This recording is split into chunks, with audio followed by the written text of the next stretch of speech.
पाकिस्तान तहरीक इंसाफ ने अलीम आदिल शेख की सरपरस्ती में ऐसे उम्मीदवार को टिकट दी जिसका ताल्लुक डिस्ट्रिक्ट मलीर से नहीं था। डिस्ट्रिक्ट मलीर से उसका ताल्लुक न होने की वजह से उसको कोई जानता नहीं था, पहचानता नहीं था। ये एक अलीम आदिल शेख का आमराना फैसला था जिसका जवाब कल मलीर के अवाम ने भरपूर तरीके से अपने वोट की ताकत से दिया है। अलीम आदिल शेख ने पूरी कैंपेन की सरबराही की। आप लोगों ने उसके वीडियो देखे होंगे, उसका पेज है फेसबुक पे, आप उसके पेज पे चले जाएं। उसने बहुत मेहनत की, बहुत दौड़ लगाई, लेकिन उसको उसके बावजूद मुंह की खानी पड़ी। उसकी वजह मैं बताता हूं आपको, क्योंकि अलीम आदिल शेख का ताल्लुक डिस्ट्रिक्ट मलीर से रहा है। उसका खोकरापार में वोट रजिस्टर है और उसने कल खोकरापार में अपना वोट डाला है। खोकरापार के लोगों के मेरे व्हाट्सएप पे मैसेज पड़े हुए, कहते हैं कि जिस जमाने में ये खोकरापार में रहता था, इसकी दूध की दुकान होती थी, वहां उसने उन दूध वालों के पैसे खा के वो भाग गया। औरतों की बीसियां इसके पास रखी हुई थी, वो बीसियों के पैसे खा के ये भाग गया। ये अलल ऐलान प्रेस कॉन्फ्रेंस में ऐलान करता है कि मुझे कुत्ते के वैक्सीन का हिसाब दो, मुझे जो है अपना आटे का हिसाब दो, मुझे फलां हिसाब दो। आज मैं इससे मुतालबा करता हूं कि आओ उन औरतों की बीसियों का हिसाब दो, आओ वहां के दूध वालों का हिसाब दो, आओ जो जमीनें तुमने डिस्ट्रिक्ट मलीर में कब्जा किए उन जमीनों का हिसाब दो। आपका फार्म हाउस मेरे फार्म हाउस के बिल्कुल नजदीक है, बिल्कुल सामने है। वहां पे आपकी जो जमीन है उसके कागजात का स्टेटस ये है कि 2007 में वहां पे आपने जिन लोगों को जमीनें बेची हैं, तारिक कुरैशी के नाम पे वो जमीन है, उस जमीन के जो आपने फार्म हाउस बेचे हैं उस जमीन का स्टेटस 30 साला है, गवर्नमेंट लैंड है। आप कहते हो कि मैंने 2007 में 99 किया था, लेकिन मेरे पास उन खातेदारों के कागजात हैं, फार्म हाउसेस वालों के कागजात हैं जिनको आपने 99 पेपर के बजाय आपने हमेशा की खनत का खाता दिया हुआ है। 2007 का आप दावा करते हो, लेकिन 2007 में 99 पे बैन नहीं लगा। 2012 में भी जाके बैन लगा, आपने एक चालान भी जमा नहीं कराया। आपने लोगों से पैसे लिए, लोगों के पैसे हजम किए, वो खाए। मैं आपसे आज इस प्रेस कॉन्फ्रेंस के तवज्जुह से कहता हूं कि दूध वालों, बीसी वालों के हिसाब के साथ उन लोगों का भी हिसाब दो, और जिनके फार्म हाउसेस मुतासर हुए हैं, जिनके फार्म हाउसेस गिराए गए हैं, इसमें अलीम आदिल शेख इन फार्म हाउसेस के गिराने का जिम्मेदार है, और उनका हिसाब दो अलीम आदिल शेख साहब। अच्छा, अब आते करकरो वाली जमीन पे। करकरो वाली जमीन भी ये बकौल इसके कि मेरे रिश्तेदारों का है। अगर रिश्तेदारों का है तो आप 2 घंटे क्यों सुपर हाईवे बंद करके लोगों को जलील करते हो?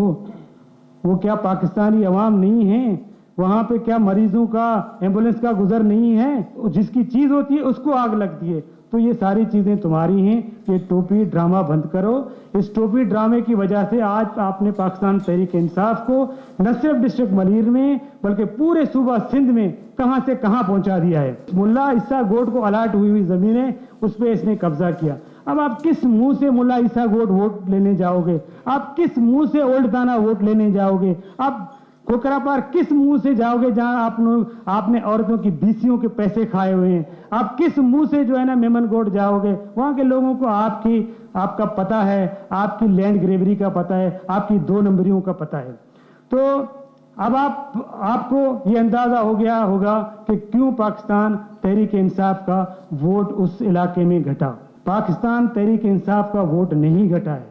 मैं आज आप साफी दोस्तों को इस प्रेस कॉन्फ्रेंस की तवज्जुह से बताना चाहता हूं कि वहां अलीम आदिल शेख की वजह से वो न सिर्फ उस हलके में बल्कि पीएस सांगड़ वाले पीएस में भी सिंध के अवाम ने अलीम आदिल शेख के खिलाफ रेफरेंडम दिया है। और अगर अलीम आदिल शेख जो दूसरों को कहते हैं ना कि तुम में शर्म है, हया है, गैरत है, तो इस्तीफा दो। आज मैं इस प्रेस कॉन्फ्रेंस के तवज्जुह से अलीम आदिल शेख से मुतालबा करता हूं कि आपको अगर शर्म है, हया है, गैरत है, तो आप सिंध के अपोजिशन लीडर के हैसियत से इस्तीफा दे दें, और ताकि पाकिस्तान तहरीक इंसाफ को मजीद तबाही और बर्बादी से बचा सकें। एक और बात इस प्रेस कॉन्फ्रेंस के मैं तवज्जुह से कहना चाहता हूं कि उसने जो कल गुलाम हुसैन जो कि कोर्ट में ड्रामा किया वो प्री प्लान था, उस पर कोई अटैक नहीं हुआ है, उस पर कोई हमला नहीं हुआ है। गुलाम हुसैन जोखियो गोट उस इलाके के शरीफ तरीन मुअज़्ज़ज़ तरीन लोगों का गोट है। जोखियो बरादरी आज भी डिस्ट्रिक्ट मलीर के सबसे बड़े जमींदार हैं, सबसे ज्यादा डिस्ट्रिक्ट मलीर की लैंड आज भी जोखियो बरादरी के पास है। वो शरीफ और नफ्स लोग हैं और उन पे ये हमला हुआ, उन पे उनकी औरतों पे फायरिंग की गई, उनके बच्चों पे फायरिंग की गई। मैं इस हमले की भी इस प्रेस कॉन्फ्रेंस के तवज्जुह से भरपूर मजम्मत करता हूँ। हलीम आदिल शेख को बिल्कुल जेन्युइन केसेस में गिरफ्तार किया गया है, बिल्कुल मैं मजम्मत नहीं करूँगा, क्योंकि हलीम आदिल शेख ने ज़मीनों पे कब्जा किया है, हलीम आदिल शेख ने रोड बंद किया है, मैं खुद वहाँ से गुजर रहा था, मेरे सामने उसने बंद किया है और अपने ज़ाती मफादात के लिए उसने पार्टी को इस्तेमाल किया है। मैं इस चीज़ की मजम्मत करता हूँ कि उसने अपने ज़ाती मफादात के लिए पार्टी के वर्कर्स को इस्तेमाल किया गया है और कम से कम हमारी पार्टी को, क़यादत को उसके साथ वहाँ धरने में नहीं बैठना चाहिए। मैं उस अमल की मजम्मत करता हूँ कि उसने पार्टी वर्कर्स को वहाँ पे अपने ज़ाती मकासद के लिए इस्तेमाल किया। इसके अलावा जो सेनेट का इलेक्शन होने जा रहा है उसके हवाले से भी इसने पैराशूटर मुसल्लत किए हैं पाकिस्तान तहरीक इंसाफ पे, वहाँ पे भी अब हम हमारी पार्टी पे अल्लाह रहम करे, वहाँ पे भी हम मुतालबा करते हैं कि उन फैसलों को भी दुरुस्त किया जाए। विजिट कयो अवामी आवाज़ मीडिया ग्रुप की वेबसाइट awamiawaz.pk।